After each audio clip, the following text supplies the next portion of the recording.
नमस्कार दोस्तों, स्वागत है आप सभी का अग्रिम एमपीपीएससी एकेडमी में। और दोस्तों, आज हम लेकर के आए हैं कक्षा 7वीं की एनसीईआरटी भूगोल विषय की। और दोस्तों, ये हमारा पार्ट 2 है कक्षा 7वीं की एनसीईआरटी दोस्तों भूगोल विषय की दोस्तों, ये कक्षा 7वीं की एनसीईआरटी है। और दोस्तों, ये क्या है दोस्तों, ये हमारा पार्ट 2 होगा। पार्ट 1 में हमने चैप्टर नंबर 1 से लेकर के चैप्टर नंबर 3 तक की बातचीत कर ली है। और दोस्तों, आज हम बात करेंगे अध्याय 4 चैप्टर नंबर 4 से आगे की बातचीत। तो चलिए दोस्तों, स्टार्ट करते हैं, प्रारंभ करते हैं बिना किसी व्यवधान के। चलिए दोस्तों, स्टार्ट करते हैं। तो चैप्टर 4 अध्याय 4 वायु एयर, चैप्टर 4 अध्याय 4 वायु एयर। ठीक है दोस्तों, हमारी पृथ्वी चारों ओर से वायु की घनी चादर से घिरी हुई है, जिसे वायुमंडल कहते हैं।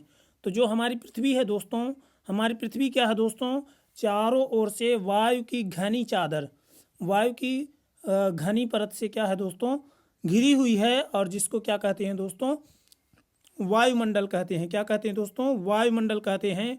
Our earth is surrounded by a huge blanket of air called atmosphere. तो ह्यूज क्या है दोस्तों, ब्लैंकेट है। ठीक है दोस्तों, ब्लैंकेट यहाँ पे चादर के लिए इस्तेमाल किया गया है। तो our earth is surrounded by a huge blanket of air called atmosphere.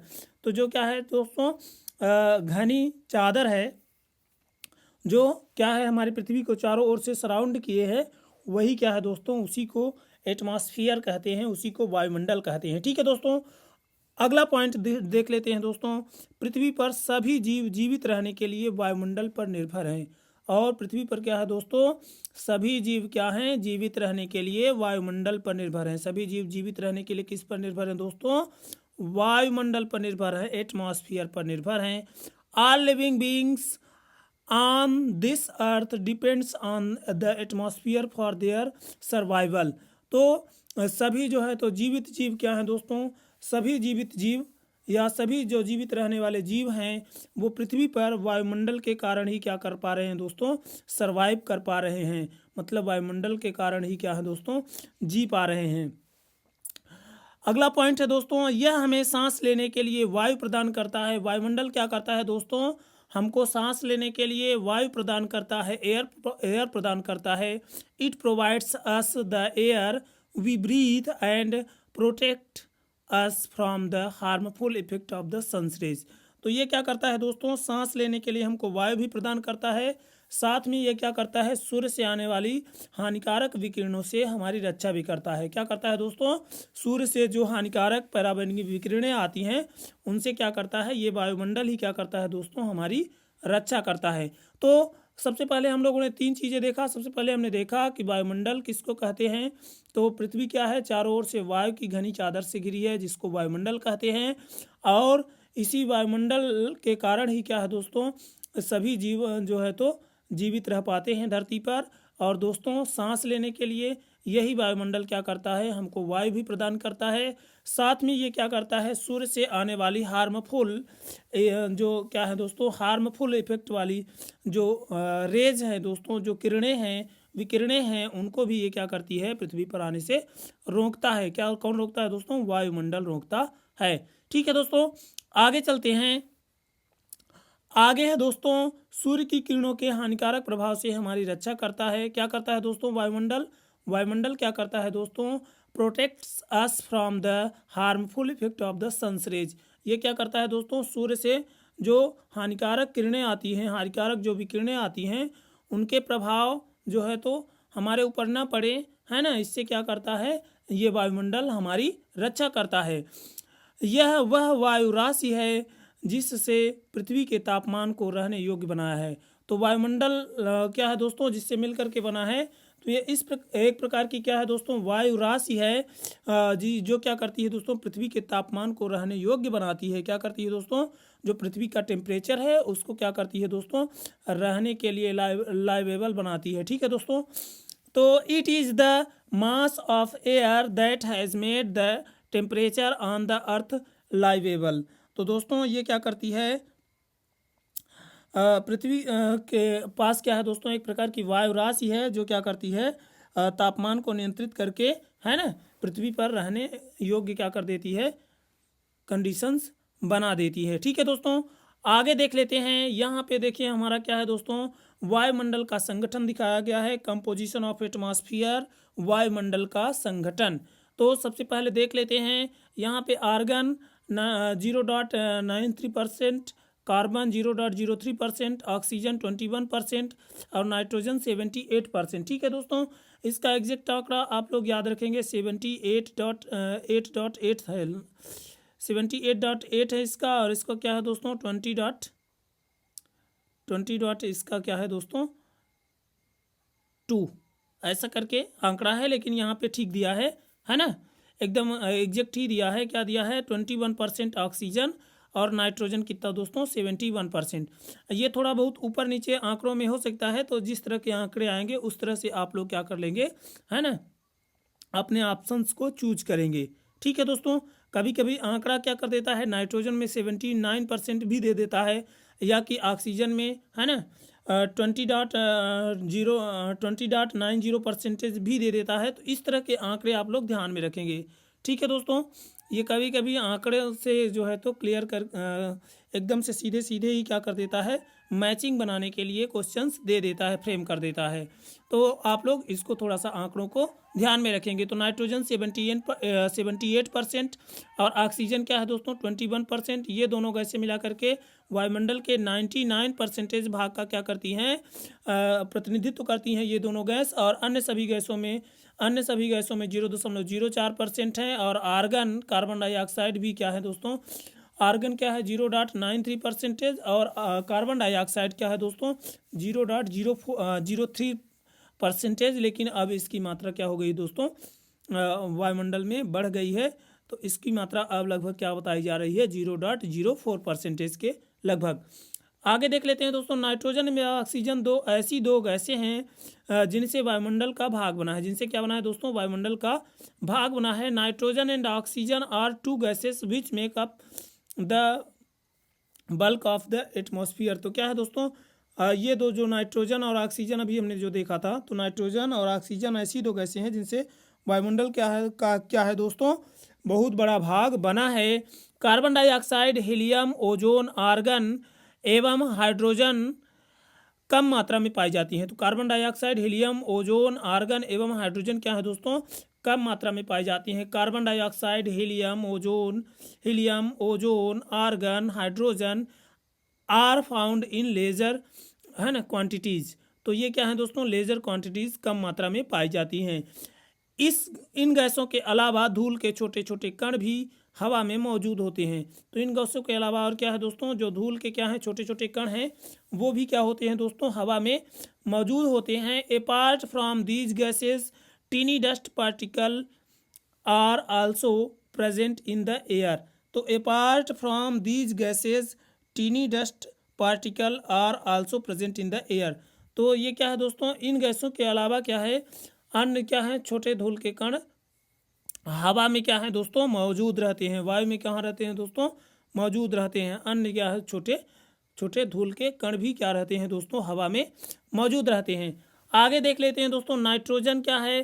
तो नाइट्रोजन वायु में सर्वाधिक मात्रा में पाई जाने वाली गैस है। Nitrogen is the most plentiful gas in the air. तो नाइट्रोजन क्या है दोस्तों, सबसे ज़्यादा most plentiful gas in the air. तो सबसे ज़्यादा मात्रा में पाई जाने वाली दोस्तों गैस है हवा में। ठीक है दोस्तों।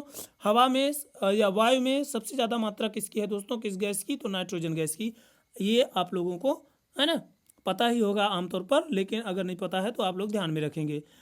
पौधों को अपने जीवन के लिए नाइट्रोजन की आवश्यकता होती है और नाइट्रोजन की सबसे ज़्यादा आवश्यकता किसको होती है दोस्तों? पौधों को होती है, और वह सीधे वायु से नाइट्रोजन नहीं ले पाते। और जो पौधे होते हैं दोस्तों वो भी क्या करते हैं? सीधे वायु से नाइट्रोजन को नहीं ले पाते हैं। और मृदा एवं कुछ पौधों की जड़ों में रहने वाले जीवाणु वायु से नाइट्रोजन लेकर इसका स्वरूप बदल देते हैं। और मिट्टी एवं कुछ पौधों की जड़ों में जो रहने वाले क्या हैं दोस्तों? बैक्टीरिया हैं, वो क्या करते हैं? वायु से नाइट्रोजन लेकर के इसका स्वरूप बदल देते हैं, जिससे पौधे इसका प्रयोग कर सकें। जिससे क्या करें दोस्तों? पौधे इसका प्रयोग कर सकें। तो ये क्या करते हैं? कुछ बैक्टीरिया होते हैं, ठीक है दोस्तों, वो क्या करते हैं? नाइट्रोजन वायु से नाइट्रोजन लेकर के इसके स्वरूप में बदलाव कर देते हैं, और तब जा कर के पौधे क्या कर सकते हैं? इसका उपयोग कर पाते हैं। But plants need nitrogen for their survival. लेकिन पौधों को क्या है दोस्तों? ज़रूरत होती है सर्वाइव करने के लिए नाइट्रोजन की। तो they can not take nitrogen directly from the air. और वे क्या करते हैं दोस्तों? डायरेक्ट जो है तो नाइट्रोजन हवा से नहीं ले पाते हैं। Bacteria that live in the soil and root of some plants. तो कुछ पौधों के क्या हैं दोस्तों? कुछ पौधों की जड़ों में क्या है? इस प्रकार के बैक्टीरिया पाए जाते हैं। Take nitrogen from the air, जो क्या करते हैं? हवा से नाइट्रोजन लेते हैं और पौधों को क्या कर देते हैं? Change it's from so that plants can use it. तो क्या करते हैं दोस्तों? पौधे इसका उपयोग कर पाते हैं। ठीक है दोस्तों, आगे देख लेते हैं ऑक्सीजन क्या है। तो ऑक्सीजन वायु में प्रचुर मात्रा में मिलने वाली दूसरी गैस है। तो ऑक्सीजन क्या है दोस्तों? नाइट्रोजन के बाद ऑक्सीजन क्या है? सेकंड मोस्ट प्लेंटीफुल गैस है हवा की, ठीक है दोस्तों, एयर की। तो oxygen is the second most plentiful gas in the air, ठीक है दोस्तों। तो ऑक्सीजन क्या है? वायु की प्रचुरता में मिलने वाली दूसरी है ना गैस है। मनुष्य एवं पशु सांस लेने के लिए ऑक्सीजन प्राप्त करते हैं। और जो मनुष्य होते हैं, मानव होता है दोस्तों, वह और पशु जो होते हैं वो सांस लेने के लिए क्या करते हैं? ऑक्सीजन का ही इस्तेमाल करते हैं। Humans and animals take oxygen from the air as they breathe. तो जब क्या होता है दोस्तों? सांस लेता है मनुष्य, और जो पशु होते हैं वो जब सांस लेते हैं तो उसमें वो ऑक्सीजन ही लेते हैं, ऐसा इसमें लिखा है। आप लोग भी है ना जानते ही होंगे कि ऑक्सीजन क्या होती है। सांस में जब ग्रहण की जाती है तो वो ऑक्सीजन, और जो छोड़ी जाती है वो क्या होती है दोस्तों? Carbon dioxide. तो हरे पौधे प्रकाश संश्लेषण द्वारा ऑक्सीजन उत्पन्न करते हैं। और जो क्या होते हैं दोस्तों? ग्रीन प्लांट होते हैं, वो क्या करते हैं? Produce oxygen during photosynthesis. तो फोटोसिंथेसिस क्या है दोस्तों? क्रिया के समय, प्रकाश संश्लेषण क्रिया के समय क्या करते हैं दोस्तों? हरे पौधे प्रकाश संश्लेषण द्वारा ऑक्सीजन को उत्पन्न करते हैं। तो फोटोसिंथेसिस में क्या होता है दोस्तों? ऑक्सीजन निकलती है। ये बात आप लोग ध्यान में रखेंगे। अगली हमारी गैस है दोस्तों कार्बन डाइऑक्साइड। इसके बारे में भी 3 पॉइंट हैं, यहाँ देख लेते हैं। हरे पौधे अपने भोजन के रूप में कार्बन डाइऑक्साइड का प्रयोग करते हैं और ऑक्सीजन वापस देते हैं। तो हरे पौधे क्या करते हैं दोस्तों? अपने भोजन के रूप में कार्बन डाइऑक्साइड का प्रयोग करते हैं, और साथ ही क्या करते हैं? ऑक्सीजन को भी वापस करते हैं। और क्या करते हैं दोस्तों? ऑक्सीजन भी देते हैं। तो हरे पौधे भोजन के रूप में कार्बन डाइऑक्साइड का प्रयोग कर लेते हैं, साथ में ऑक्सीजन वापस करते हैं, ऑक्सीजन मुक्त करते हैं। तो green plants use carbon dioxide to make their food and release oxygen. तो ग्रीन प्लांट, हरे पौधे क्या करते हैं? कार्बन डाइऑक्साइड, जो वातावरण की कार्बन डाइऑक्साइड होती है दोस्तों, उसको क्या करते हैं? भोजन बनाने के लिए इस्तेमाल कर लेते हैं, और क्या करते हैं? ऑक्सीजन को रिलीज कर देते हैं, और बाई प्रोडक्ट के रूप में ऑक्सीजन गैस छोड़ते हैं। ह्यूमन्स और एनिमल्स रिलीज कार्बन डाइऑक्साइड। और जो है दोस्तों, जो ह्यूमन्स हैं और एनिमल्स हैं, ये क्या करते हैं? कार्बन डाइऑक्साइड छोड़ते हैं श्वसन क्रिया के दौरान, ठीक है दोस्तों। आगे देख लेते हैं। मनुष्य और पशु कार्बन डाइऑक्साइड गैस बाहर निकालते हैं। ह्यूमन्स और एनिमल्स रिलीज कार्बन डाइऑक्साइड। तो क्या होता है दोस्तों? मानव और पशु क्या करते हैं दोस्तों? कार्बन डाइऑक्साइड गैस छोड़ते हैं। कार्बन डाइऑक्साइड का बढ़ा हुआ आयतन पृथ्वी पर मौसम एवं जलवायु को प्रभावित करता है। और दोस्तों क्या है? जो कार्बन डाइऑक्साइड है, इसका बढ़ा हुआ आयतन, इसका जो है दोस्तों बढ़ा हुआ आयतन क्या करता है? पृथ्वी पर मौसम एवं जलवायु को प्रभावित करता है। क्या करता है दोस्तों? मौसम को भी प्रभावित करता है, साथ में जलवायु को भी प्रभावित करता है। The increased volume of carbon dioxide is affecting the earth's weather and climate. तो the increased volume of carbon dioxide is affecting the earth's weather and climate.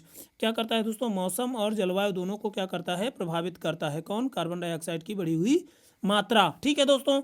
आगे देख लेते हैं। डू यू नो, क्या आप जानते हैं? जब वायु गर्म होती है तो फैलती है और हल्की होकर ऊपर उड़ती है। जब वायु क्या होती है दोस्तों?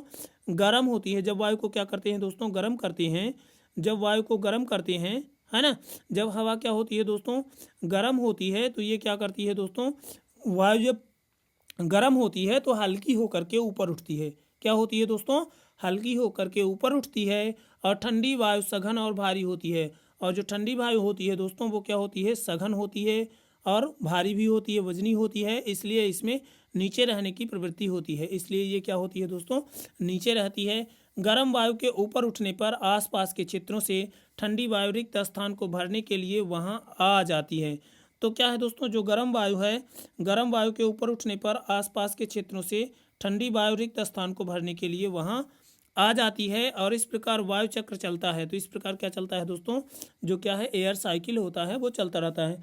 तो when air is heated it expand becomes lighter and goes up. Cold air is denser and heavy that is why it tends to sink down. When hot air rises could air from surrounding areas rushes there to fill in the gap, that is how air circulation taken place। ठीक है दोस्तों, तो इस तरह से क्या है दोस्तों, एयर सर्कुलेशन चक्र चलता रहता है। आगे देख लेते हैं दोस्तों, वायुमंडल की संरचना कैसी है, स्ट्रक्चर ऑफ द एटमॉस्फेयर। वायुमंडल की संरचना कैसी होती है, तो वायुमंडल को उसके घटकों तापमान तथा अन्य के आधार पर 5 परतों में बांटा जाता है।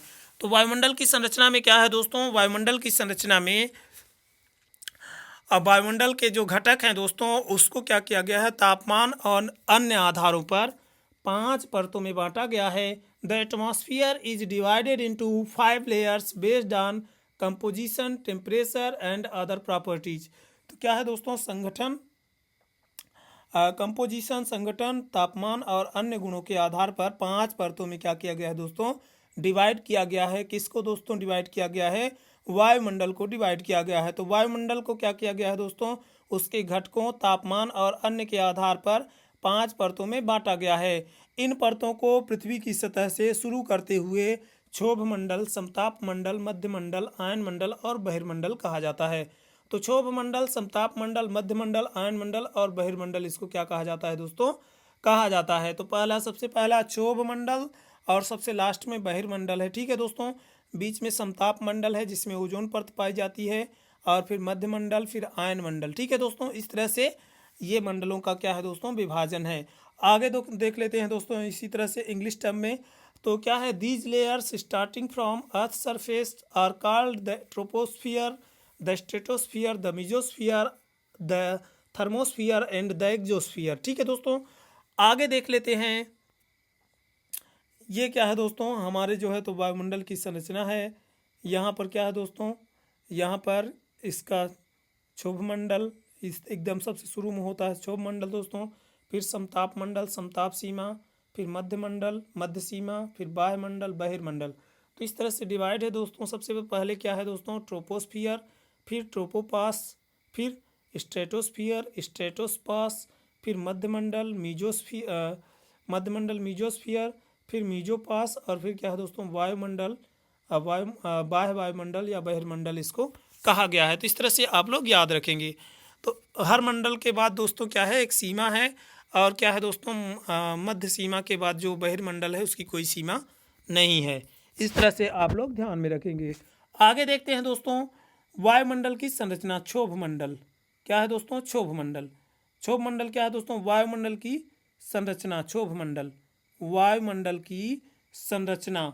तो क्षोभ मंडल, ट्रोपोस्फियर, यह परत वायुमंडल की सबसे महत्वपूर्ण परत है। क्षोभ मंडल क्या है दोस्तों, वायुमंडल की सबसे महत्वपूर्ण परत है।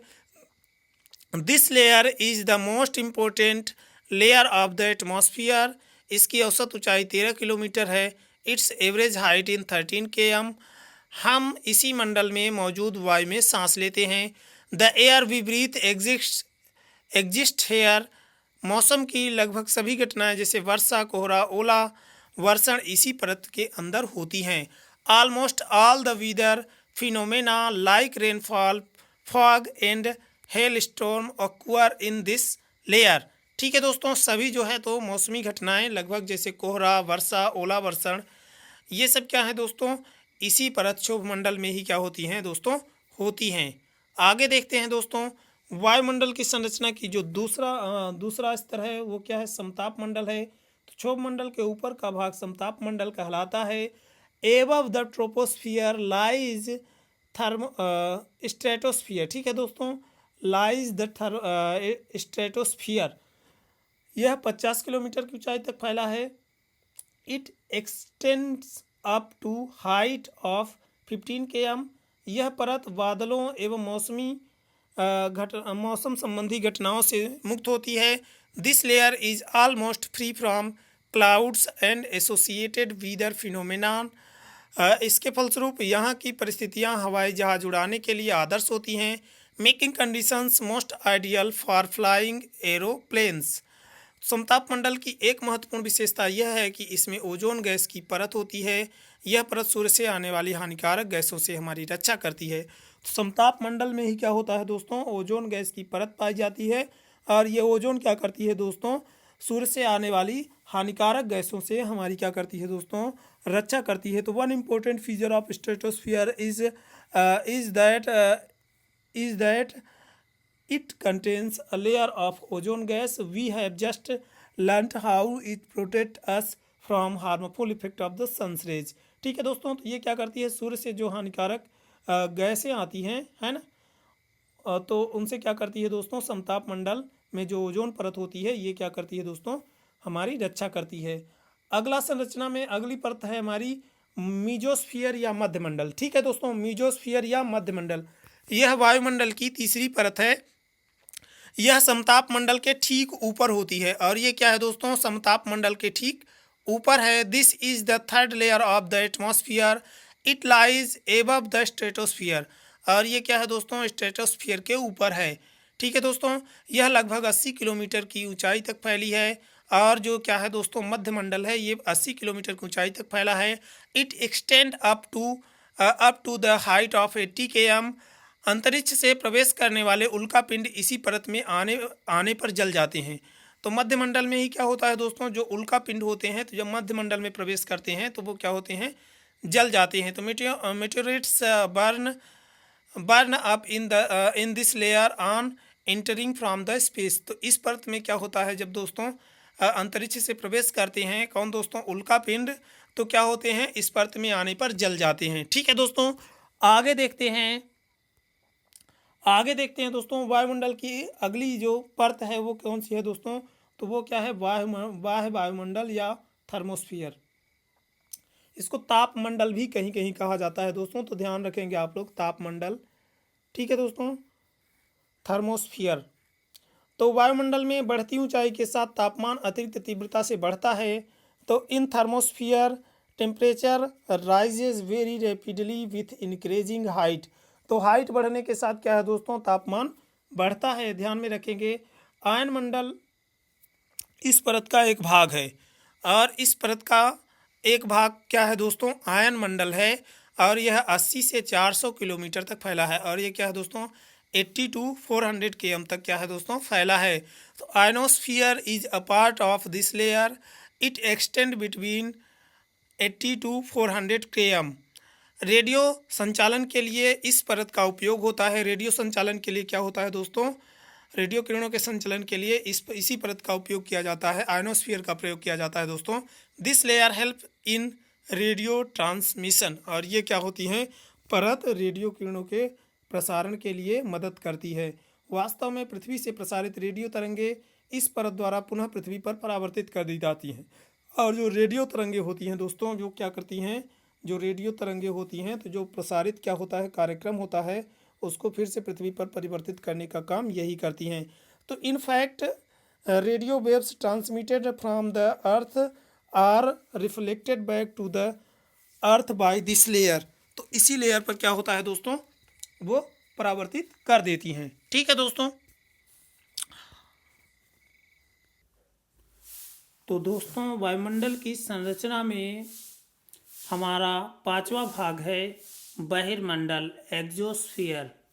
बहिर्मंडल, एग्जोस्फियर। वायुमंडल की सबसे ऊपरी परत को बहिर्मंडल के नाम से जाना जाता है।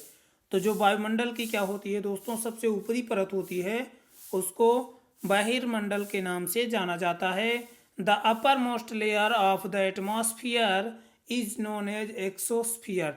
तो क्या है दोस्तों, जो अपर मोस्ट लेयर है, सबसे ऊपरी क्या है, परत है, उसको एक्सोस्फियर के नाम से जाना जाता है। यह वायु की पतली परत होती है। और यह क्या होती है दोस्तों, जो एक्सोस्फियर होती है, बहिर्मंडल जो होता है दोस्तों, ये क्या होता है, वायु की पतली परत होती है। This layer has very thin air. तो इसमें क्या होता है दोस्तों, हवा क्या होती है, वायु क्या होती है, बहुत पतली, बहुत कम मात्रा में होती है। हल्की गैस जैसे हीलियम एवं हाइड्रोजन यहीं से अंतरिक्ष में तैरती रहती हैं। हल्की गैस जैसे हीलियम एवं हाइड्रोजन क्या है, यहीं से अंतरिक्ष में क्या होती हैं दोस्तों, तैरती रहती हैं। Light gases like helium and hydrogen float into the space and space from here. तो क्या होता है दोस्तों, जो हल्की गैसें होती है जैसे हीलियम एवं हाइड्रोजन क्या होती हैं दोस्तों, इसी बहिर्मंडल से ही क्या होती हैं दोस्तों, अंतरिक्ष में तैरती रहती हैं। बहिर्मंडल से ही क्या होती हैं दोस्तों, अंतरिक्ष में तैरती रहती हैं। ठीक है दोस्तों, आगे देख लेते हैं मौसम एवं जलवायु, वीदर एंड द क्लाइमेट क्या है। वीदर एंड क्लाइमेट, मौसम और जलवायु क्या होती हैं।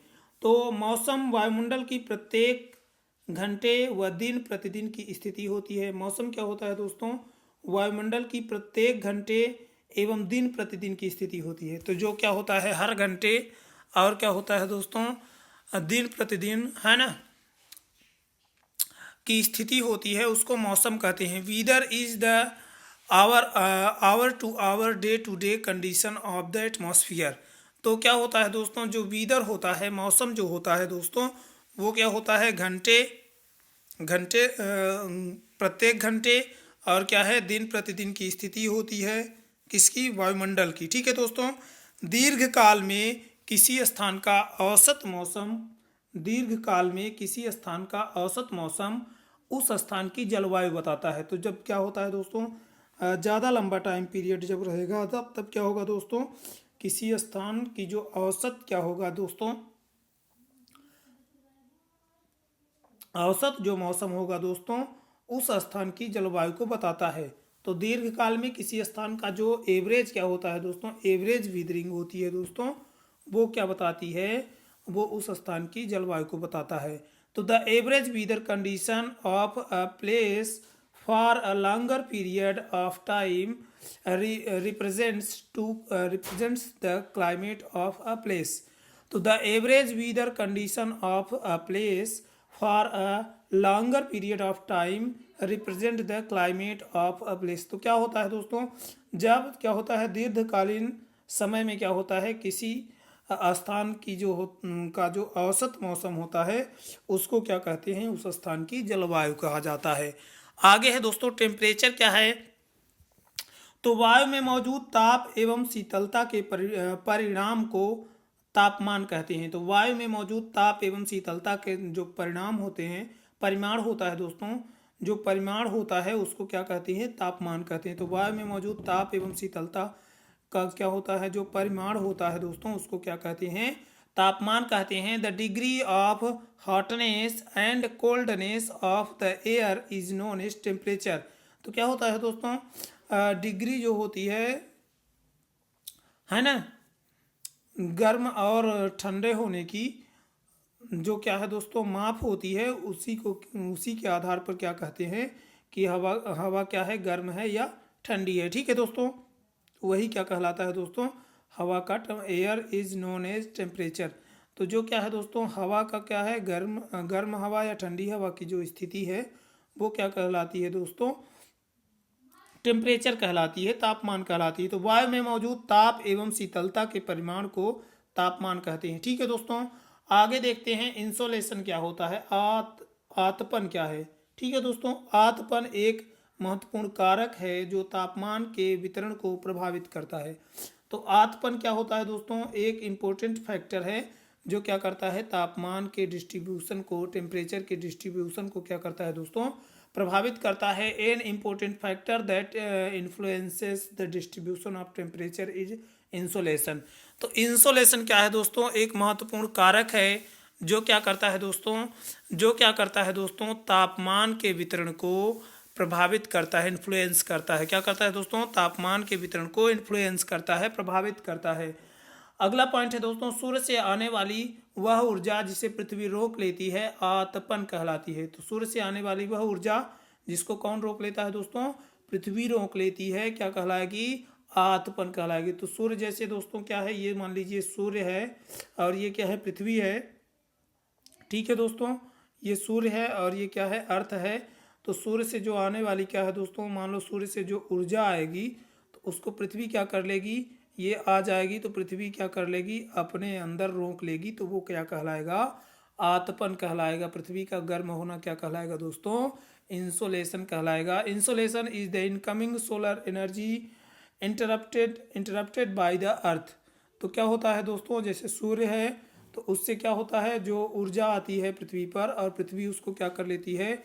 अपने अंदर समाहित कर लेती है और पृथ्वी क्या होती है? गर्म हो जाती है। तो इस पूरी प्रक्रिया को क्या कहते हैं दोस्तों? इंसोलेशन कहेंगे, आतपन कहेंगे। ठीक है दोस्तों, तो मतलब है क्या दोस्तों, नाम से थोड़ा सा हम ना याद रखने की कोशिश करेंगे। आतपन क्या होगा? जब किसी का तापमान ले करके क्या हो जाए, कोई वस्तु है ना गर्म हो जाए तो उसको क्या कहेंगे? इंसोलेशन कहेंगे। ठीक है दोस्तों, आतपन की मात्रा भूमध्य रेखा से ध्रुव की ओर घटती है, इसलिए तापमान उसी प्रकार घटता जाता है। तो जो आतपन की, इंसोलेशन की जो क्या होती है दोस्तों, मात्रा होती है भूमध्य रेखा से ध्रुवों की ओर घटती है। भूमध्य रेखा से क्या होता है दोस्तों? ध्रुवों की ओर कम होती जाती है, इसीलिए तापमान भी क्या होता है? ध्रुवों की ओर क्रमशः कम होता चला जाता है। तो the amount of insolation decrease from the equator towards the pole. तो इक्वेटर से क्या होता है दोस्तों? पोल की ओर, ध्रुवों की ओर क्या होता है? कम होता जाता है। क्या? इंसोलेशन का, है ना, इंसोलेशन की, आतपन की मात्रा। अमाउंट ऑफ इंसोलेशन क्या होता है दोस्तों? डिक्रीज हो जाता है इक्वेटर की ओर, इक्वेटर से ध्रुवों की ओर। Therefore the temperature decreased in the same manner. तो इसी जो है तो तरीके से क्या होता है दोस्तों, जो टेम्परेचर होता है वो भी घटता जाता है। ठीक है दोस्तों, आगे देख लेते हैं। तापमान को मापने की मानक इकाई डिग्री सेल्सियस है। तो तापमान को मापने की जो मानक इकाई है दोस्तों वो क्या है? डिग्री सेल्सियस है। और इसका आविष्कार एंडर्स सेल्सियस ने किया था। और सेल्सियस पैमाने पर 0 डिग्री सेल्सियस पर क्या होता है दोस्तों? जल जम जाता है। जल क्या होता है दोस्तों? 0 डिग्री सेल्सियस पर जम जाता है। और क्या होता है दोस्तों? 100 डिग्री सेल्सियस पर क्या होता है दोस्तों? 100 डिग्री सेल्सियस पर जल क्या हो जाता है? जल क्या होता है दोस्तों? भाप में बदल जाता है, उबलता है ना दोस्तों। तो ये आप लोग याद रखेंगे। Do you know the standard unit of measuring temperature is degree Celsius. It was invented by Andrews Celsius. On the Celsius scale the water freezes at 0 degree and boils at 100 degree Celsius. ठीक है दोस्तों, आगे बात करते हैं। क्या आप जानते हैं, यह जानकर आपको आश्चर्य होगा कि पृथ्वी सूर्य की ऊर्जा के 2 इकाई, दहाई, सैकड़ा, हजार, 10,000, लाख, 10 लाख, करोड़, 10 करोड़, 20 करोड़ भाग केवल क्या है? 1 भाग 2 अरबवां ही क्या करती है दोस्तों? प्राप्त करती है। 2 अरबवां भाग ही क्या करती है दोस्तों? प्राप्त करती है। Do you know, you will be surprised to know that the earth receives only in 2 अरब्स part of the sun's energy. 2 अरब part of the sun's energy. ठीक है दोस्तों, आगे चलते हैं। आगे ये यहाँ पे हमारा क्या है दोस्तों? तापमान मापी है, तापमान को मापता है। और ये क्या है दोस्तों? वायुदाब मापी है, वायुदाब को मापता है। ये वर्षा मापी इस तरह का होता है। और ये क्या है दोस्तों? वात दिग्दर्शी है। आगे दोस्तों थर्मोमीटर है ना, बैरोमीटर, रेन गेज, इसका जो है दोस्तों इंग्लिश टर्म है। ठीक है दोस्तों, आगे देखते हैं वायुदाब क्या होता है। क्या देखते हैं दोस्तों? वायुदाब क्या होता है? वायु हमारे शरीर पर उच्च दाब के साथ बल लगाती है। वायु क्या करती है दोस्तों? जो हमारा शरीर है उस पर क्या करती है दोस्तों? उच्च दाब के साथ बल लगाती है। किंतु हम इसका अनुभव नहीं करते हैं। लेकिन हम क्या करते हैं दोस्तों, इसका अनुभव नहीं करते हैं। यह इसलिए होता है क्योंकि वायु का दाब हमारे ऊपर सभी दिशाओं से लगता है। वायु का क्या होता है दोस्तों, जो दाब होता है उसको हम अनुभव इसलिए नहीं कर पाते क्योंकि जो इसका दाब होता है वो हमारे ऊपर सभी दिशाओं से लगता है। तो वायु का जो दबाव पड़ता है हमारे ऊपर क्या होता है, हर दिशाओं से पड़ता है और हमारा शरीर विपरीत बल लगाता है। और हमारा जो शरीर है दोस्तों वो क्या करता है, विपरीत बल उसके मतलब वायु के विपरीत बल लगा लेता है।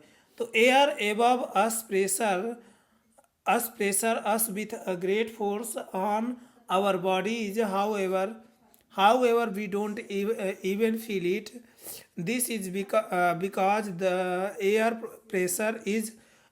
pressure us from all directions and our body exert a counter pressure.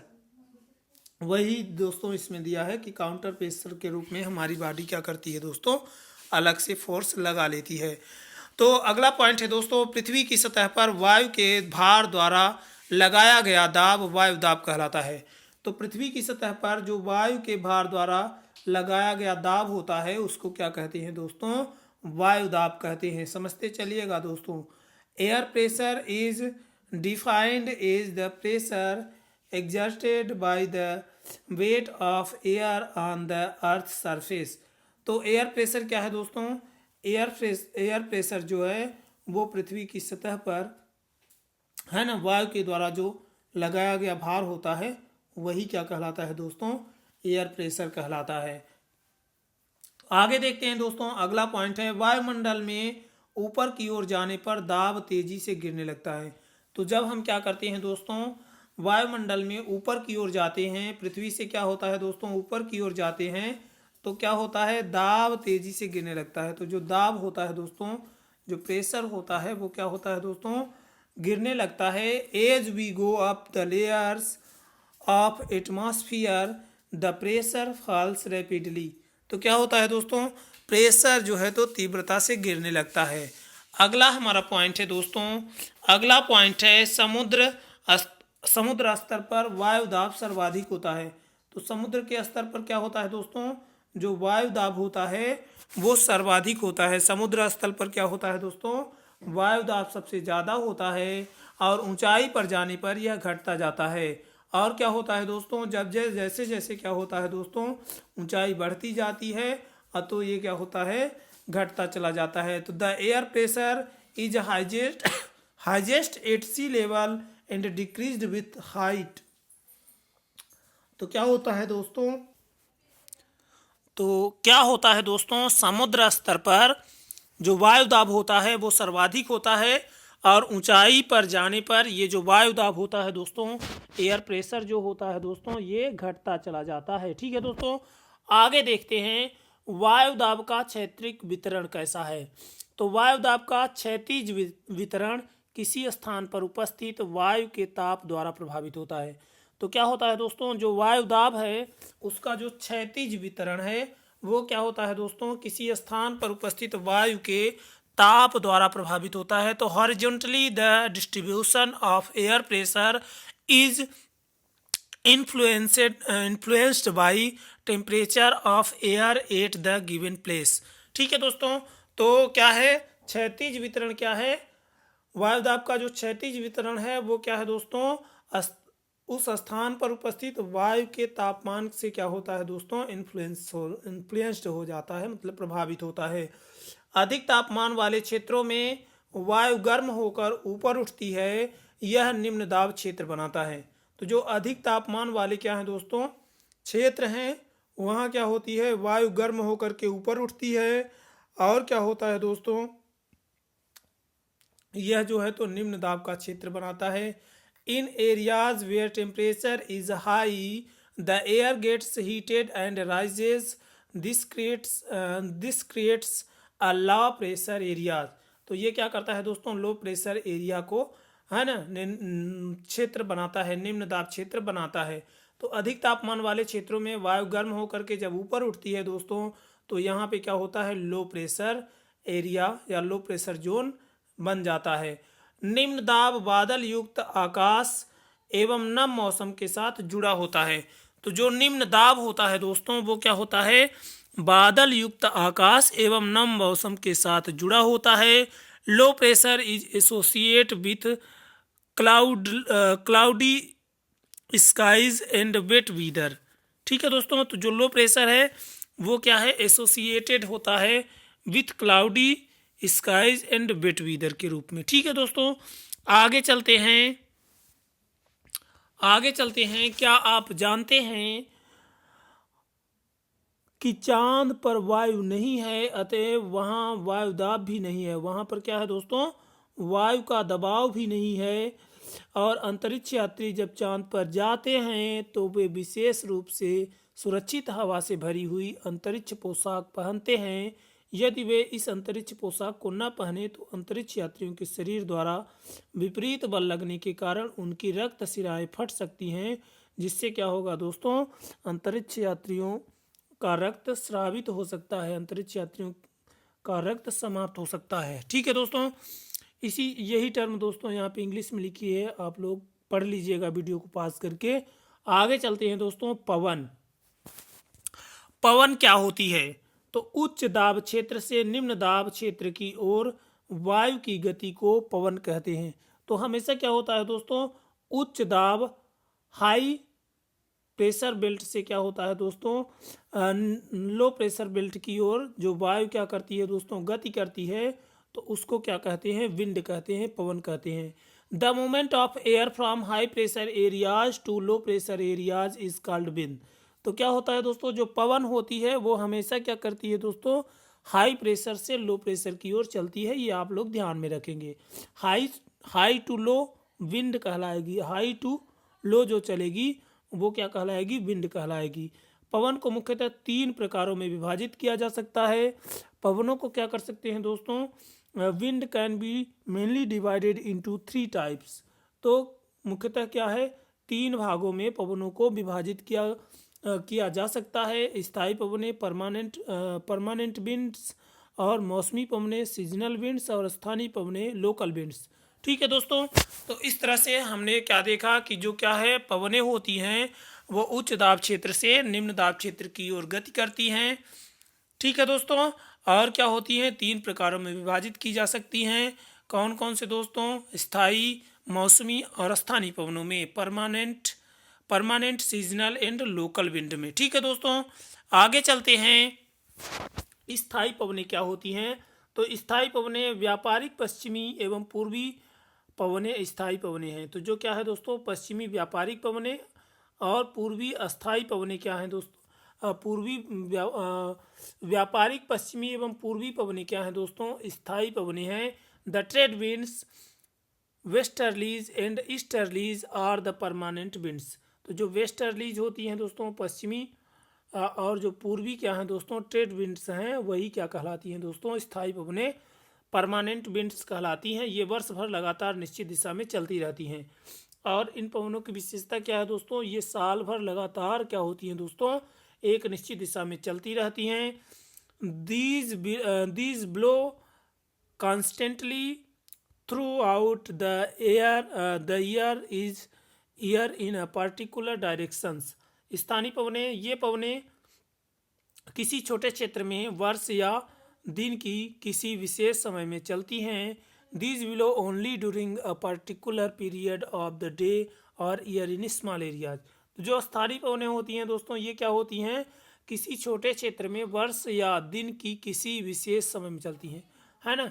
साल के या दिन के क्या होती हैं दोस्तों, किसी विशेष समय पर ही ये स्थानीय पवनें चलती हैं। उदाहरण के लिए स्थल एवं समुद्री समीर, है ना, जो स्थल समीर है और समुद्री समीर है वो क्या है दोस्तों, स्थानीय पवनों के उदाहरण हैं। तो for example land and sea breeze क्या है दोस्तों, स्थानीय पवनों के उदाहरण हैं। ठीक है दोस्तों, भारत के उत्तरी क्षेत्र की गर्म एवं शुष्क स्थानीय पवन को लू कहते हैं। तो भारत के जो उत्तरी क्षेत्र है दोस्तों, उसमें जो गर्म एवं शुष्क स्थानीय पवन होती है उसको लू कहा जाता है। ठीक है दोस्तों, आगे चलते हैं। अगला है हमारा मौसमी पवनें। मौसमी पवनें क्या होती हैं, ये पवनें विभिन्न ऋतुओं में अपनी दिशा बदलती रहती हैं। तो मौसमी पवनें क्या होती हैं दोस्तों, अलग अलग ऋतुओं में अपनी दिशा को बदलती रहती हैं। These winds change their direction in different season. तो क्या करती हैं दोस्तों, अलग अलग ऋतुओं में अपनी दिशा क्या करती हैं, मौसमी पवनें बदलती रहती हैं। उदाहरण के लिए भारत में मानसून पवनें, मानसून पवनें क्या है दोस्तों, सीजनल विंड्स का क्या है, एग्जाम्पल है। For example monsoon in India, ये क्या है दोस्तों, सीजनल विंड्स का उदाहरण है। क्या आप जानते हैं पवन का नाम उसके आने की दिशा के आधार पर निर्धारित होता है। उदाहरण के लिए पश्चिम से आने वाली पवन को पश्चिमी पछुआ पवन कहते हैं। और क्या है दोस्तों, इस तरह से ये हमारा क्या है दोस्तों, ये भूमध्य रेखा है। ठीक है दोस्तों, यहाँ पे क्या है, भूमध्य रेखी निम्न दाब डोलड्रम जिसको कहते हैं, भूमध्य रेखी निम्न दाब क्षेत्र डोलड्रम। और क्या है दोस्तों, उत्तर पूर्वी व्यापारिक पवनें, उत्तर पूर्वी व्यापारिक पवनें क्या है दोस्तों, कर्क रेखा से भूमध्य रेखा की ओर क्या होती हैं, चलती हैं। और ये क्या है दोस्तों, बाएं हाथ से क्या होती हैं दोस्तों, बाएं से दाएं ओर मुड़ती हैं। ठीक है दोस्तों, तो उत्तरी गोलार्ध में पवनें क्या हो जाती हैं दोस्तों, दाहिने हाथ की ओर मुड़ती हैं। और दक्षिणी गोलार्ध में पवनें क्या होती हैं दोस्तों, बाएं हाथ की ओर मुड़ती हैं। ये क्या है, हमारा नियम है। किसका दोस्तों, एक हमारे वैज्ञानिक थे, उन्होंने नियम दिया है। तो उच्च दाब 90 डिग्री है ना, 90 डिग्री उत्तर और 90 डिग्री दक्षिण में। और फिर क्या है दोस्तों, यहाँ पे ध्रुवीय पवनें चलती हैं। फिर सब पोलर लो प्रेशर, अधो ध्रुवीय निम्न दाब, सनातन पछुआ पवनें, उपोष्ण उच्च दाब, हार्श अक्षांश, इसको अश्व अक्षांश भी कहते हैं दोस्तों। तो इस तरह से दोस्तों इसको आप लोग थोड़ा सा ठीक से देख लीजिएगा। और अब चलते हैं थोड़ा सा आगे, चक्रवात क्या होता है। तो प्राकृतिक आवेश, चक्रवात क्या होती है दोस्तों, प्राकृतिक आवेश होता है। तो भारत के पूर्वी समुद्री तट पर स्थित उड़ीसा में बंगाल की खाड़ी से उठने वाले चक्रवातों का खतरा बना रहता है। 17-18 अक्टूबर 1999 को राज्य के 5 जिलों में चक्रवात आया। 29 अक्टूबर 1999 को एक अन्य महाचक्रवात आया जिसने राज्य के एक बड़े भाग में तबाही मचाई। मुख्यतः पवन का वेग, वर्षा तथा ज्वारी प्रोत्कर्ष से हानियां हुई। 260 किलोमीटर प्रति घंटे तक के वेग वाली पवन 36 घंटे से भी ज़्यादा समय तक चलती रही। तीव्र वेग वाली इस पवन ने पेड़ों को उखाड़ दिया और कच्चे घरों को नष्ट कर दिया। अनेक औद्योगिक भवनों तथा अन्य घरों की छतें भी उड़ गई। विद्युत आपूर्ति, टेलीफोन लाइनें पूरी तरह से कट गई। 3 दिनों तक भारी वर्षा होती रही। इस वर्षा के कारण उड़ीसा की प्रमुख नदियों में बाढ़ आई। चक्रवाती पवनों के कारण उठी ज्वारी तरंगे स्थल पर 20 किलोमीटर तक आ गई और फलस्वरूप तटीय क्षेत्रों में भयानक तबाही हुई। अचानक 7 से 10 मीटर ऊंची ज्वारी तरंगे आ गई जिसके कारण तैयार खड़ी धान की पूरी फसल नष्ट हो गई थी। ठीक है दोस्तों, तो इस तरह से चक्रवात होता है। आगे देखते हैं दोस्तों, आगे है 25 अक्टूबर 1999 को पूर्वी पोर्ट ब्लेयर के निकट थाईलैंड की खाड़ी में अवदाब के कारण यह चक्रवात उत्पन्न हुआ और यह धीरे धीरे उत्तर पश्चिमी दिशा में बढ़ा। गहन होकर इसने महाचक्रवात का रूप धारण कर लिया और 29 अक्टूबर को सुबह 10:30 बजे उड़ीसा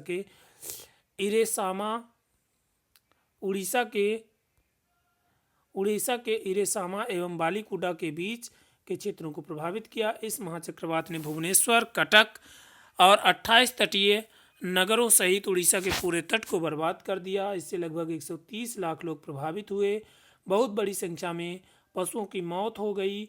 धान, सब्जियों, फलों की खड़ी फसलों को भारी नुकसान हुआ। ज्वारी प्रोत्कर्ष से उत्पन्न हुई लवणता के कारण कृषि योग्य विशाल भूक्षेत्र उपजाऊ हो गए।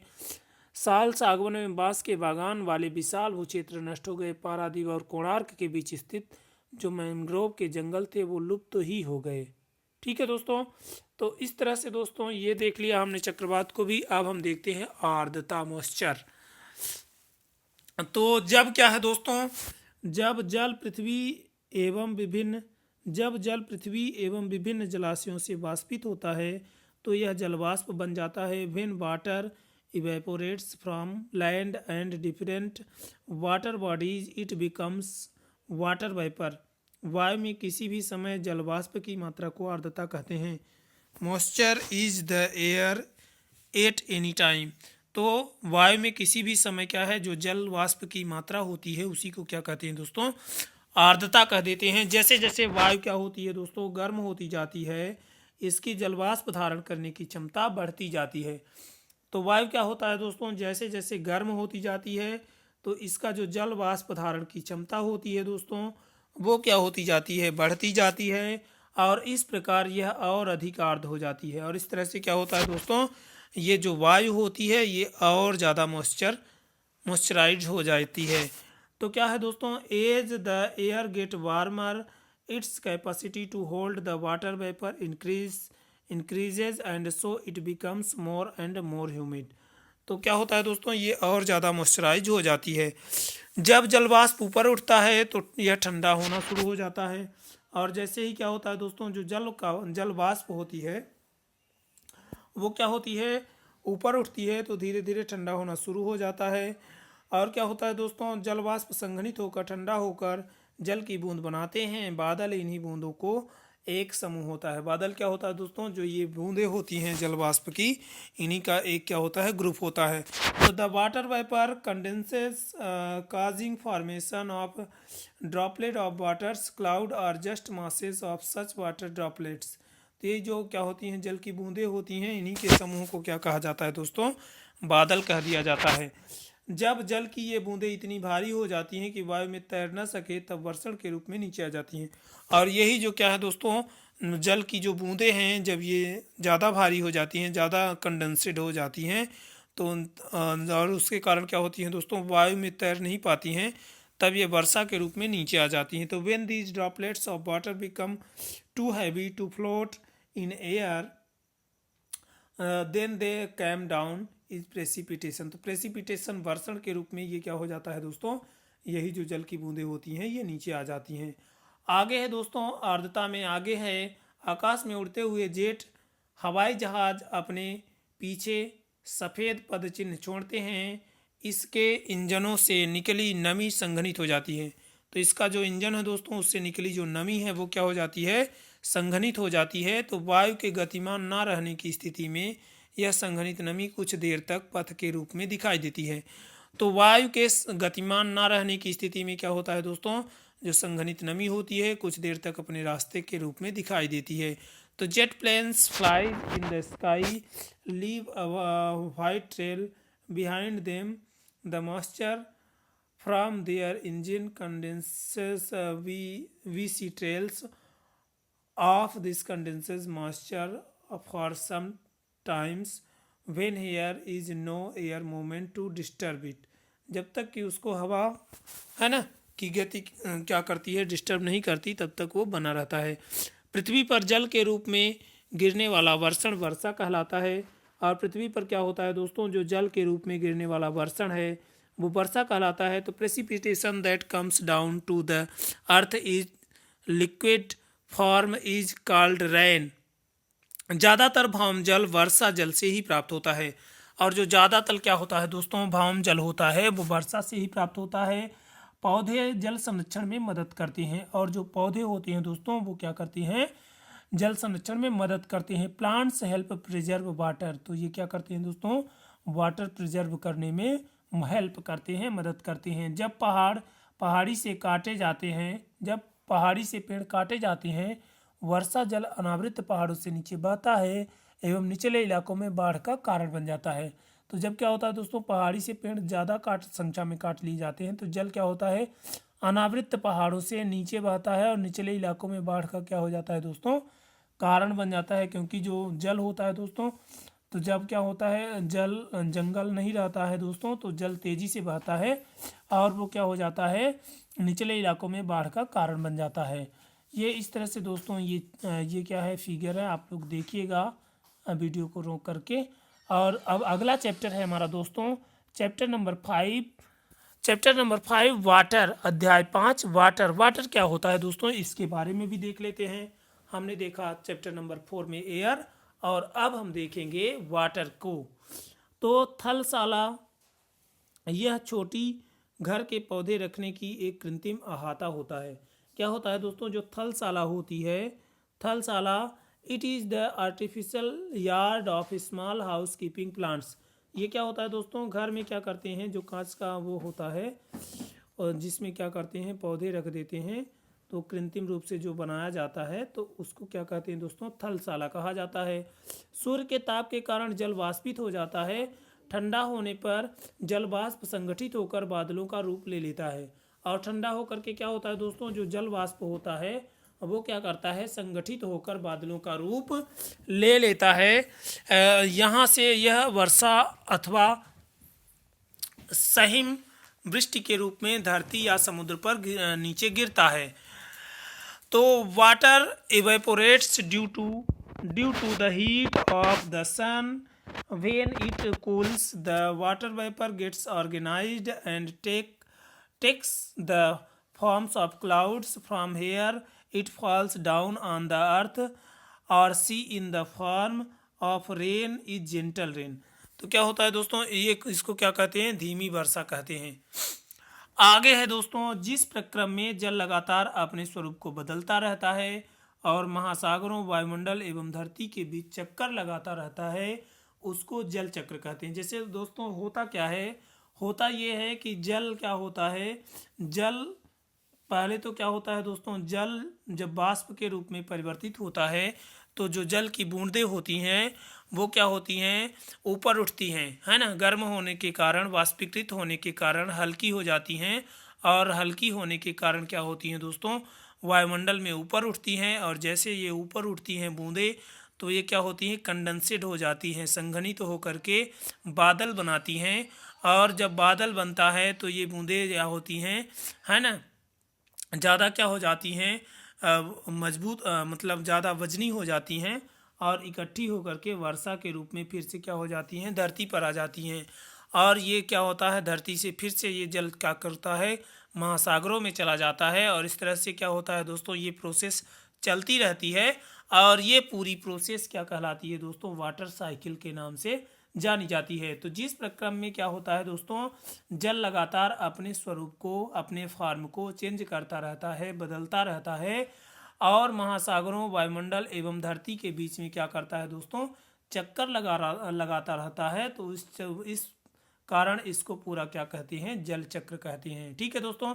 तो the process in which water constantly changes it's form and the oceans rotate between the atmosphere and the earth is called water cycle.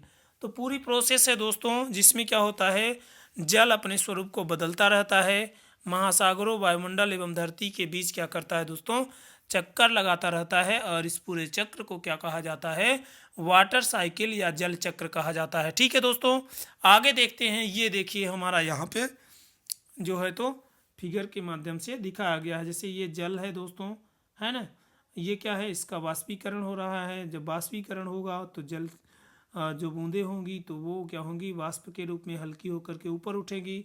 और जब ऊपर उठेंगी तो एक निश्चित मात्रा में जा कर के ये सभी बूंदें क्या हो जाती हैं दोस्तों, कंडेंसेट हो जाती हैं, संघनित हो जाती हैं। और संघनित होने के बाद क्या होती हैं दोस्तों, बादल बनता है। और बादल जब बन जाता है तब क्या हो जाती हैं, ये बूंदें वजनी हो जाती हैं और यही क्या हो जाती हैं, वर्षा के रूप में पुनः धरती पर आ जाती हैं ठंडी होकर के। तो ये पूरी प्रक्रिया क्या कहलाती है दोस्तों, फिर से ये जल बह करके फिर से महासागर में पहुंच जाता है। ये पूरी प्रक्रिया है ये दोस्तों क्या है, वाटर साइकिल है। ठीक है दोस्तों, आगे चलते हैं।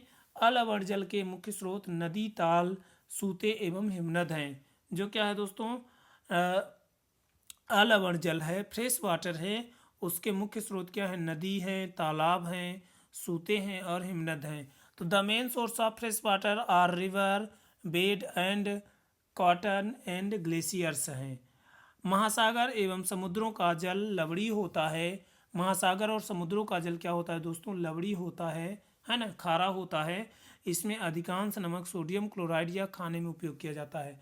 और इसमें क्या होता है, जो अधिकांश नमक होता है वो NaCl सोडियम क्लोराइड होता है, जो कि खाने में उपयोग किया जाने वाला नमक होता है। The water of the oceans and oceans is salty, most of its sodium chloride and salt used in food. तो जल का वितरण थोड़ा सा देख लेते हैं दोस्तों, ये थोड़ा सा इम्पोर्टेंट है। यदि आपको है ना जल पर कभी निबंध लिखना हो तो आप ये जो है तो आंकड़े उसमें डाल सकते हैं और इसको डालने से आपका जो निबंध होगा दोस्तों वो बेहद अच्छा माना जाएगा। तो हम सभी जानते हैं कि पृथ्वी की सतह का 3/4 भाग जल से ढका है ना। हम सबको पता है कि पृथ्वी जो है उसका क्या है, 3/4, 3/4 भाग क्या है दोस्तों, जल से ढका हुआ है। यदि धरती पर थल की अपेक्षा जल अधिक है, धरती पर क्या है दोस्तों, जो स्थल है उसकी अपेक्षा जल अधिक है, तो अनेक देशों में जल की कमी का सामना क्यों करना पड़ता है। यदि क्या है दोस्तों, जल क्या है अधिक मात्रा में है, फिर भी जल संकट का सामना अनेक देश कर रहे हैं, ऐसा क्यों होता है। इसको समझने के लिए हमें इन आंकड़ों पर ध्यान देना होगा। क्या पृथ्वी पर मौजूद संपूर्ण जल हमारे लिए उपलब्ध है। निम्नलिखित तालिका में जल वितरण का प्रतिशत दिया गया है। जैसे दोस्तों जो जल क्या है महासागरों में है वो लगभग 97% है। 97.3% जो जल है दोस्तों वो कहाँ है, महासागर में है। और बर्फ क्या है दोस्तों, बर्फ के रूप में 0. बर्फ के रूप में दोस्तों 2% है। और भूमिगत जल के रूप में 0.68% है, मतलब 0.68% है दोस्तों जो भूमिगत जल है। और झीलों का जो अलवण जल है दोस्तों वो 0.009% है। इस तरह से दोस्तों स्थलीय समुद्र एवं नमकीन झीलों में 0.009%, वायुमंडल में जो जल है दोस्तों वो 0.00019% है। तो इस तरह से दोस्तों हम देखते हैं कि जो क्या है 97.3% जल है जो महासागरों में है। और ये क्या है दोस्तों, लवणीय जल है, खारा जल है, जिसका कि किसी काम में कोई उपयोग नहीं किया जाता है। तो इस तरह से जल की जो बहुत ज़्यादा मात्रा है दोस्तों वो क्या है हमारे किसी प्रकार के उपयोग में नहीं आ पाती है। तो इसलिए क्या होता है, कई देशों में, अनेक देशों में क्या है जल की कमी का सामना अनेक देशों को करना पड़ रहा है। ठीक है दोस्तों, आगे देखते हैं लवणता क्या होती है। आगे देखते हैं लवणता क्या होती है।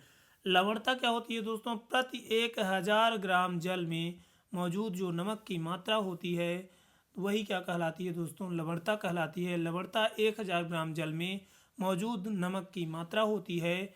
महासागर की औसत लवणता 35 भाग, महासागर की दोस्तों जो औसत लवणता है वो क्या है 35,000 भाग प्रति 1000 ग्राम है। तो क्या है दोस्तों 35 भाग प्रति 1000 ग्राम क्या है दोस्तों महासागर की औसत लवणता है। इजराइल के मृत सागर में 340 ग्राम प्रति लीटर लवणता होती है। तैराक इसमें प्लव कर सकते हैं क्योंकि उसमें क्या होता है दोस्तों, उसमें क्या होता है नमक की अधिकता क्या करती है इसको सघन बना देती है।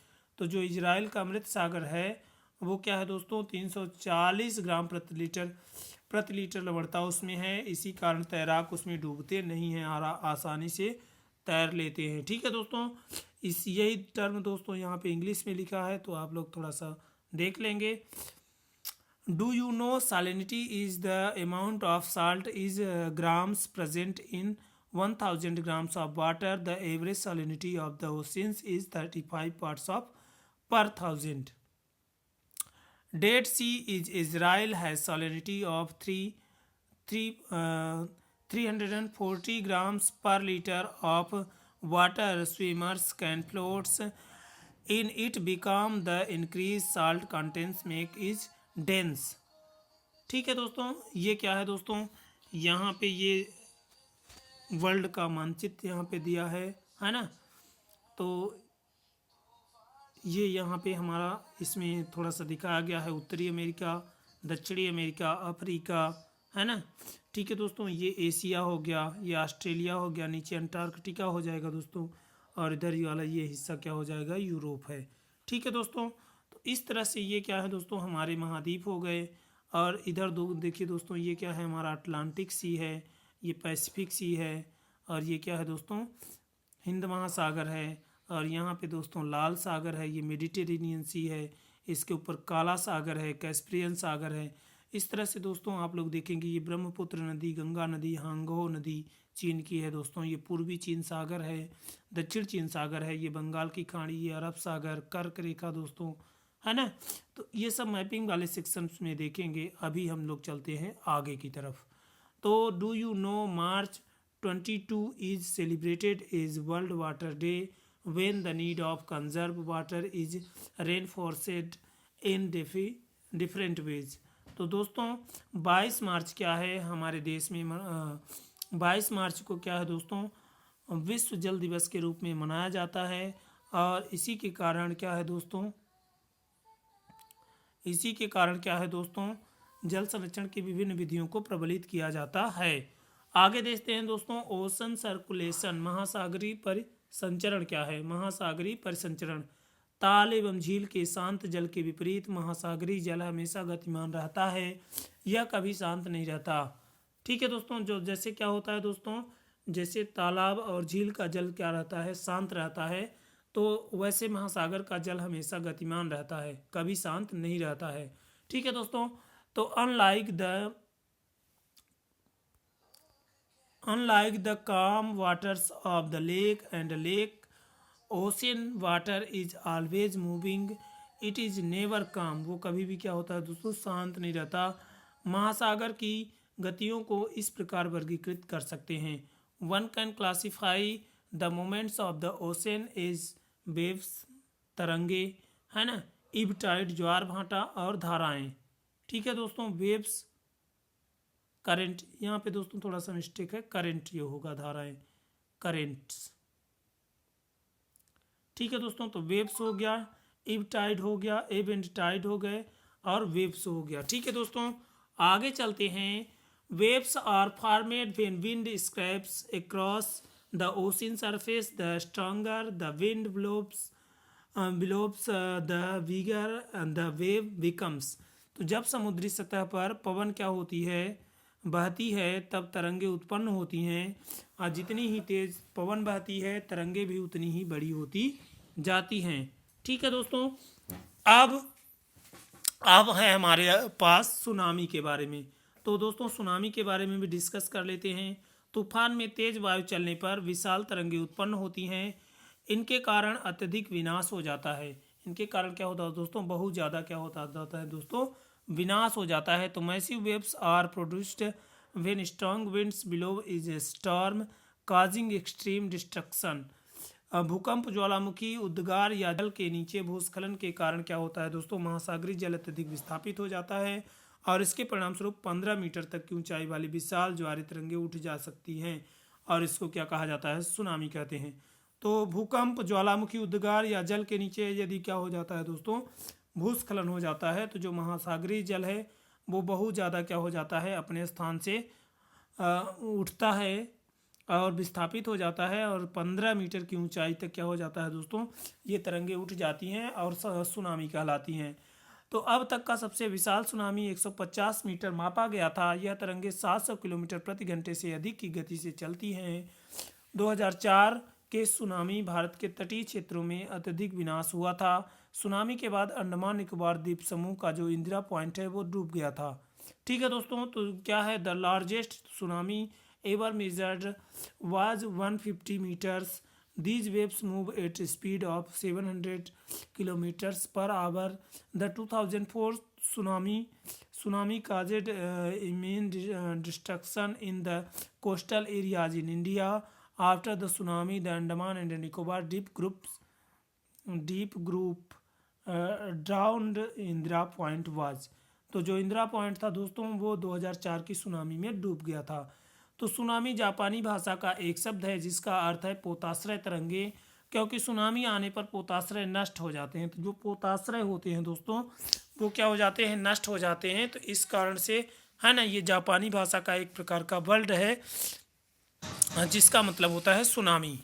आगे देखते हैं दोस्तों, सुनामी पृथ्वी का तांडव। 26 दिसंबर 2004 को हिंद महासागर में सुनामी तरंगों अथवा पोताश्रय तरंगों के कारण अत्यधिक विनाश हुआ। ये तरंगे उस भूकंप का परिणाम थी जिसका आधिकेंद्र सुमात्रा की पश्चिमी सीमा पर था। इस भूकंप की तीव्रता रिक्टर पैमाने पर 9.0 मापी गई थी। भारतीय प्लेट बर्मा प्लेट के नीचे धंस गई थी, और जो क्या होती दोस्तों इंडियन प्लेट थी वो बर्मी प्लेट के नीचे धंस गई थी।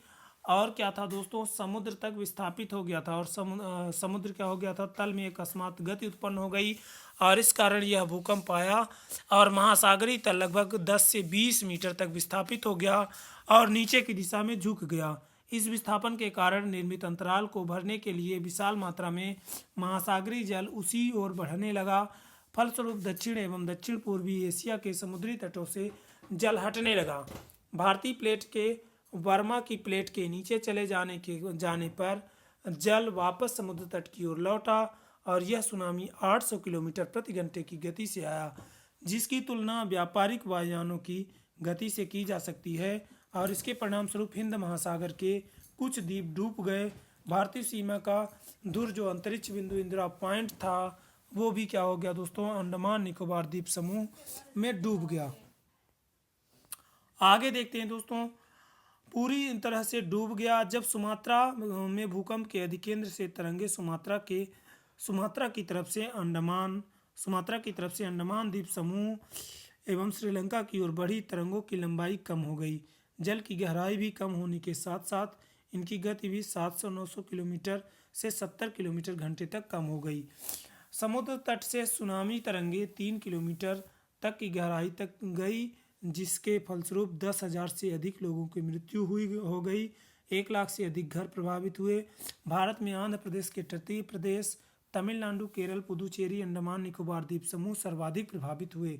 यद्यपि पहले से भूकंप का अनुमान लगाना संभव नहीं है, फिर भी बड़ी सुनामी के संकेत 3 घंटे पहले मिल सकते हैं। प्रशांत महासागर में प्राथमिक चेतावनी की ऐसी प्रणालियां क्रियाशील हैं, लेकिन हिंद महासागर में ये सुविधाएं नहीं हैं।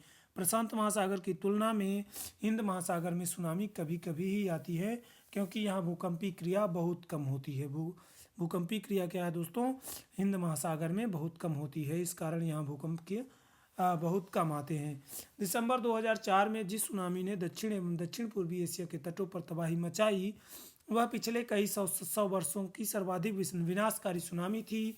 यह हिंद महासागर में निरीक्षण, आरंभिक चेतावनी की प्रणालियों एवं हिंद महासागर के तटीय निवासियों में जागरूकता की कमी के कारण जीवन एवं संपत्ति की अत्यधिक क्षति हुई।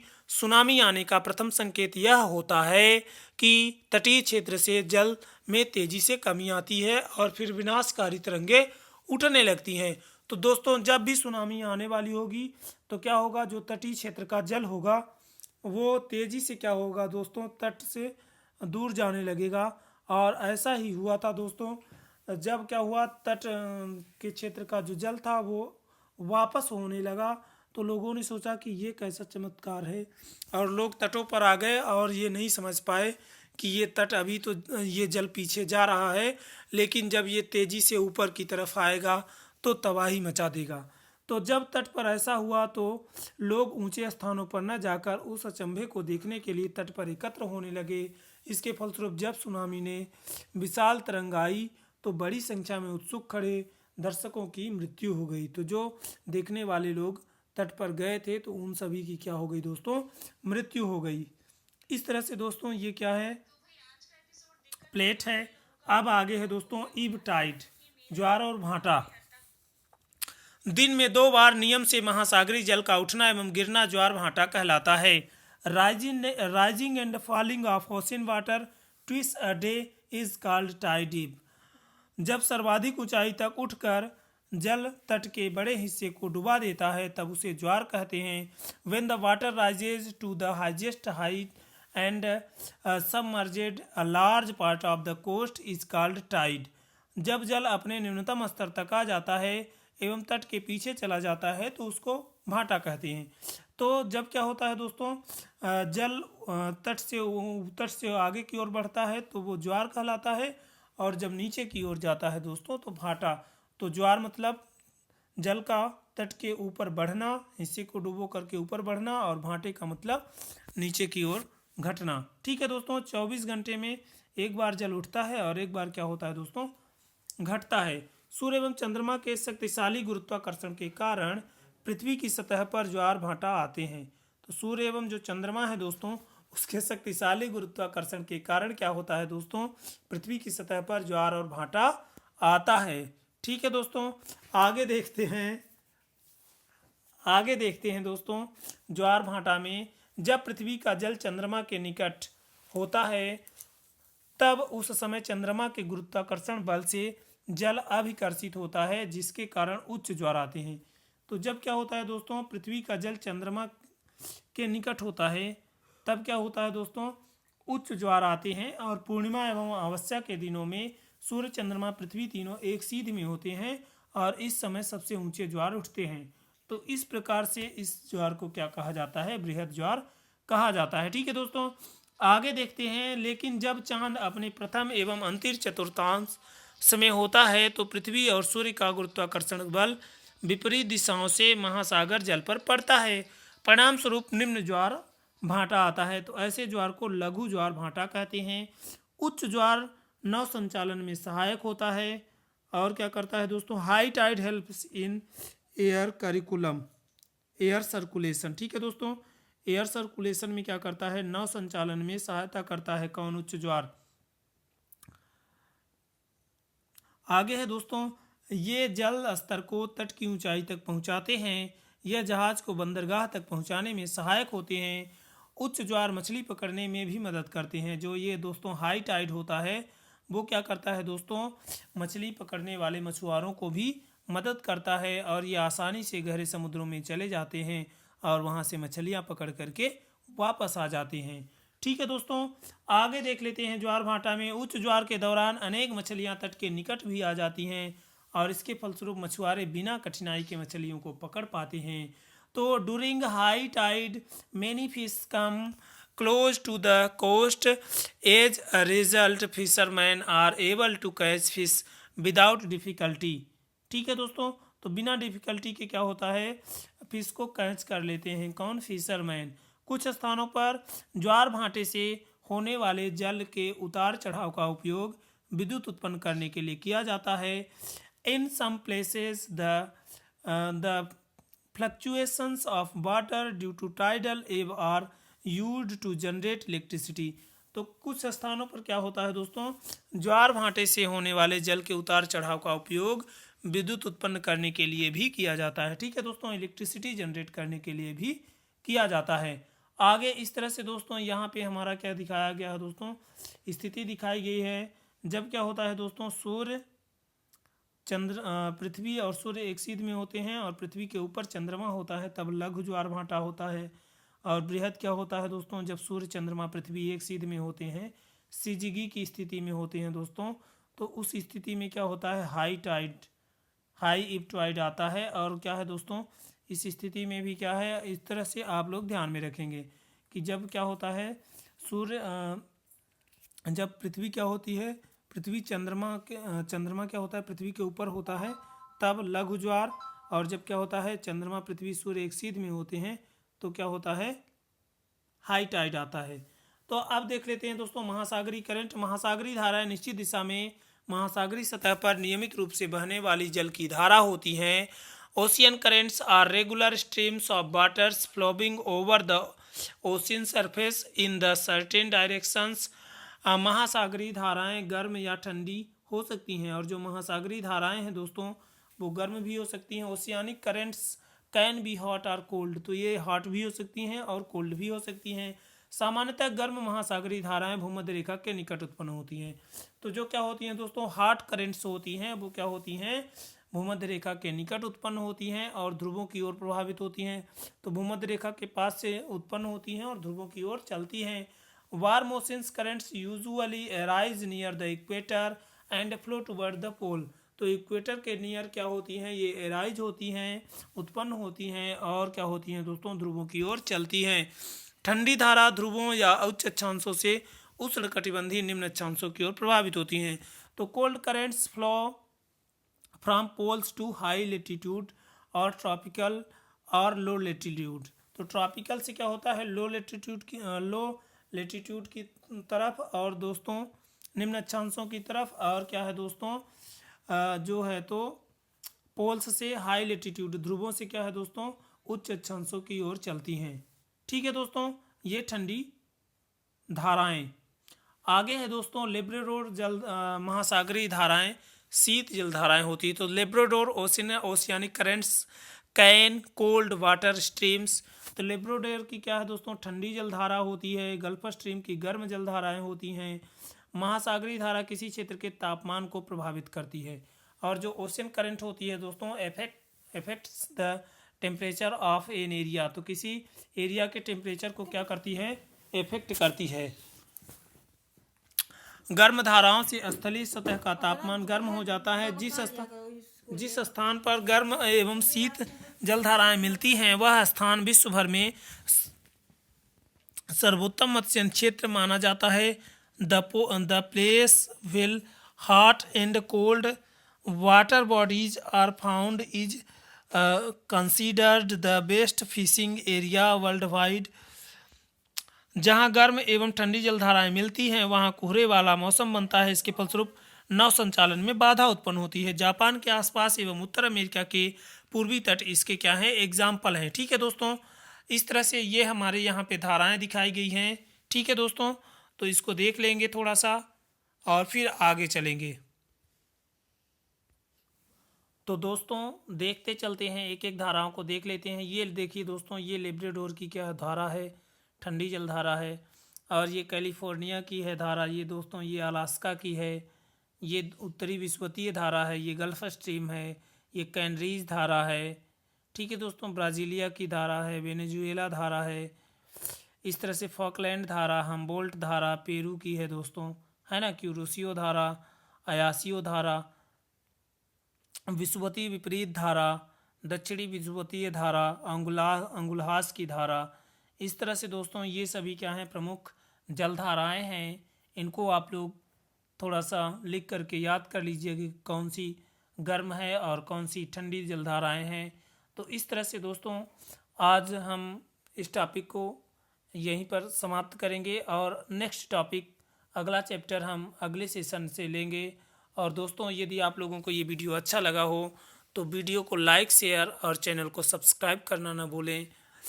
धन्यवाद। Thanks for watching.